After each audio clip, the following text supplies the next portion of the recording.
Right, good morning again. Can I first say there's a strong affinity between the Uckfield Chamber and Eastbourne. I've been a member of the Uckfield Chamber since the old King died, and I was past president when I'm terrible at history. But a very dynamic chamber, and TR's been a member, as I say, for many, many years. So thank you for the invitation. I'll try and live up to some expectations. Anyway, TR Fastenings, Timms and Roberts, founders way back in 1973. And I was glad to catch up with an excellent ex-colleague, Tim Cork, who I recruited in a pub in Black Boys many, many years ago, and I had less body weight and a lot more hair. Our pub is now a private dwelling, so it just shows how Uckfield's moved backwards. But anyway, so TR, say, born in 1973 in an ex-convent at the top of the town going out towards Ringles Cross. How fitting that we should be in an ex-convent, but there you go. But moved into Framfield Road, just grew and grew on the basis of service. As Mike was saying, you know, things roughly cost the same in the building trade, so it's all about service, and that's how TR built its reputation. In the late 80s, IBM phoned me up. They were down in Havant. We were one of about 10 suppliers. They said, Malcolm, by the middle of next year, we want zero defect on the products. Bear in mind, we're supplying about 200 different types of product. Zero defect, zero overdue, and that includes the paperwork. And I laughed. I said, we're only human up here, so we can laugh all you like, Malcolm, but you won't have any business next year unless you can comply. So I stopped laughing, being sensitive like that. And we were then put on a year's sort of education by IBM how to deliver right first time to the production line. So if you just take it off the line and use it without any inspection, no stores, no goods inwards. And I then invited the plant director in Havant to open our warehouse in Scotland. Kind of very long story short, when I got that phone call, they were spending 50,000 a year. Within 4 years, they were spending 5 million. So that was a business model that we could sell out then to the electronics industry, Motorola, Hewlett-Packard, all the computer people you can think of, who were mostly in Scotland. And then we floated in 1994. Issued at £2, and the digital, the electronics boom, if you like, during the 90s took us to over £12. So we're paying a decent dividend. Everything was very rosy. We were stars of the city in our own little sector. But then the dot-com crash. Anyone remember the dot-com crash? It ripped 80% of our profit out in 3 months. So I shut a factory in Telford, which was very painful, and I then realised we had to really collapse our costs. And I could see that Asia was becoming the centre of fastener manufacture. And my colleague Jim Barker lived out there for a while when we bought a company in Singapore. He understood Asia. So I said, look, you take over from me, I'll clutter off and do some other things. And that's what happened. And we then had an acquisition done by Jim and colleagues, which unfortunately didn't go too well.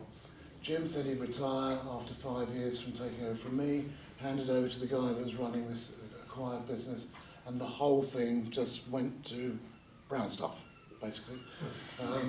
And in 2 years, the company, which had taken all those years to build up, collapsed virtually. The two founders got in touch with Jim and I in late 2008 and said, would you come back? So I just say to Tim, we discussed it long and hard, as you can imagine, for at least 2 minutes. And we came back in March in the end, in 2009. The company had 1 week left to live, basically. The bank had withdrawn its finance. The morale was at rock bottom. We had no profit, we had no cash. Apart from that, it's pretty good. But we did have a lot of stock, for the wrong reasons, but luckily we had a lot of stock. So for the next 6 months, while the bank just made its false promise after false promise, we kept the show going. By September, 6 months after we came back, the growth had started kicking in again.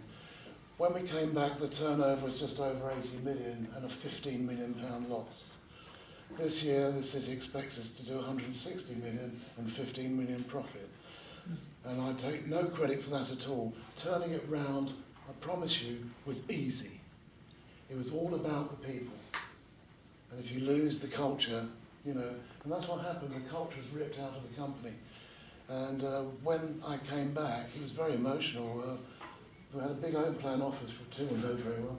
all the phones went down and people got up, there was applause, very embarrassing. And one of our, somebody was mentioning, we've got several Horsecrofts there, Horsecrofts. Good cricketers. Yeah, that's right. And Michelle, who's been with us many years, just came, put her arms around and said, oh, thank God, and she was in tears. No one realised how bad it was outside the company. Anyway, the thing is, we put back the sales team, which had been put in a cupboard because this idiot thought that, well, if people are flying around the world serving multinationals at IBM, that costs money to fly around. Let's stop doing that. Let's put all the prices up 10%, regardless of who they are. Hitachi, who are a £2 million account in Thailand, making little disk drives. How that's changed from IBM. The IBM story I just told you, they're making disk drives that big. Now they're like packets of 10 cigarettes. So anyway, the fact is they were given a price increase of 10% and they just withdrew all the business.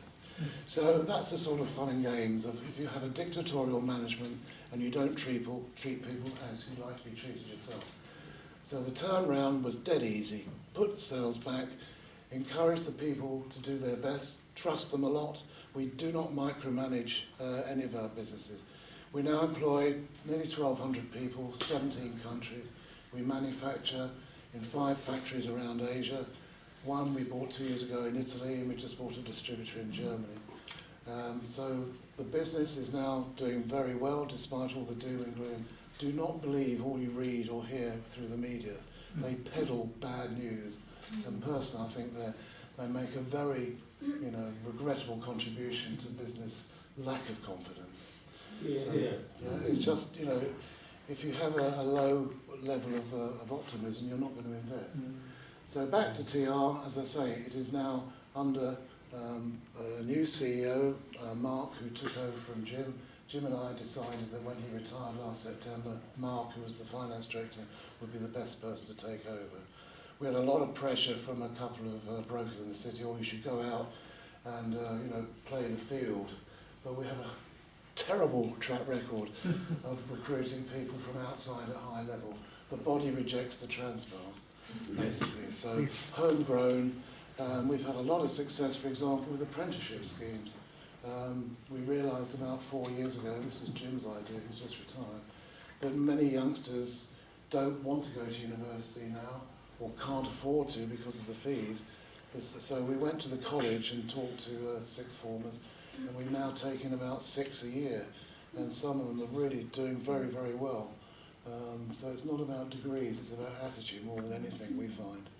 So where do we go from here? Well, organic growth in the UK is quite tough at the moment, but we are achieving some.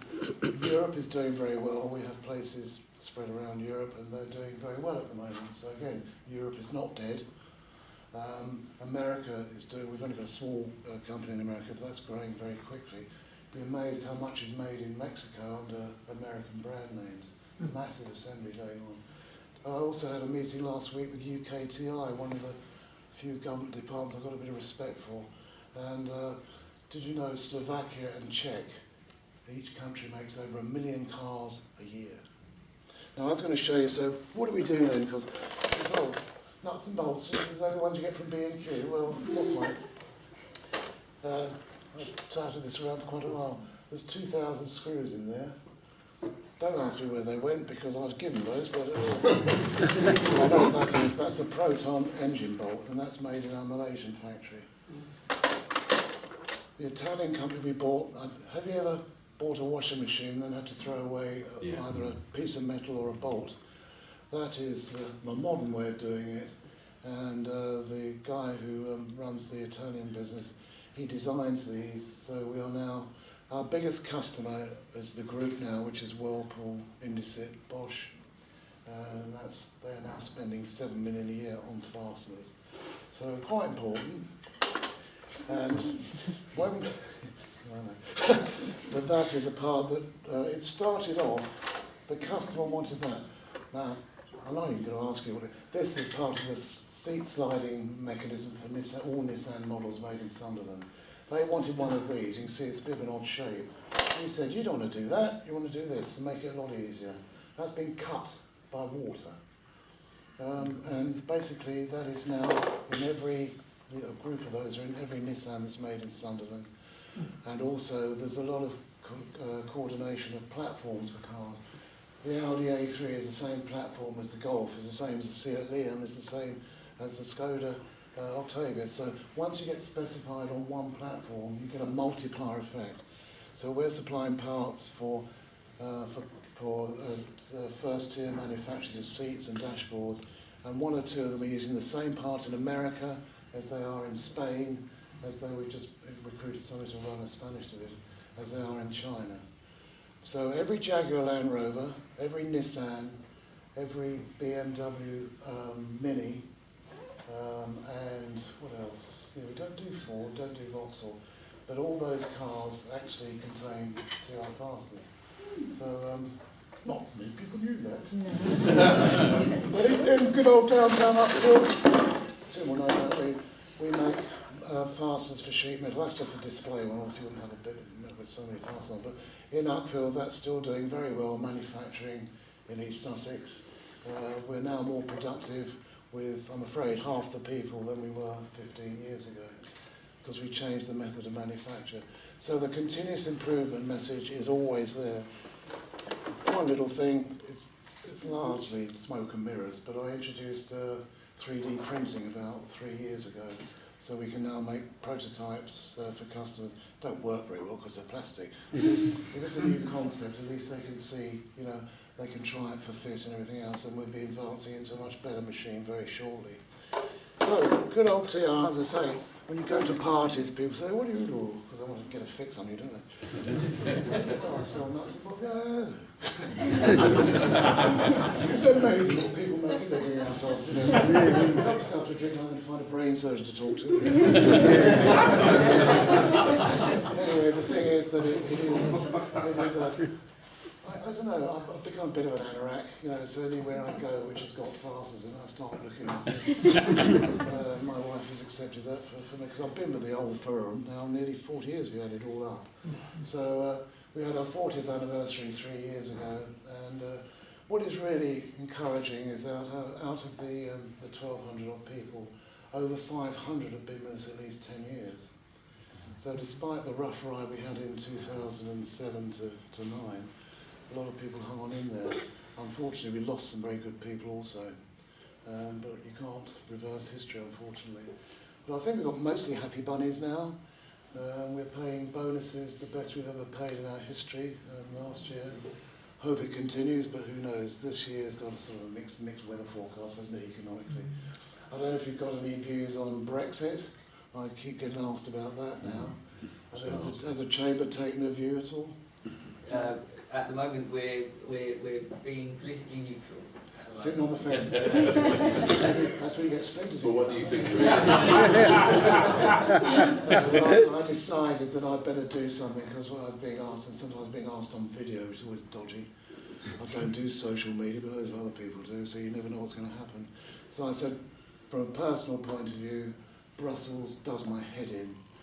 You know, the rules they impose and everything else, and you can see it's just a big power factory, an ego trip, and the cost of it per day, is it 50 million a day? That could do a bit of good, couldn't it? So from a personal point of view, I'd love to get out of it. From a business point of view, I don't think we can. You know, it's a mixed feeling, heart and mind really, is our view. You know, I'm sure the 10 minutes is up. If there's any questions, I'd be very happy to take them.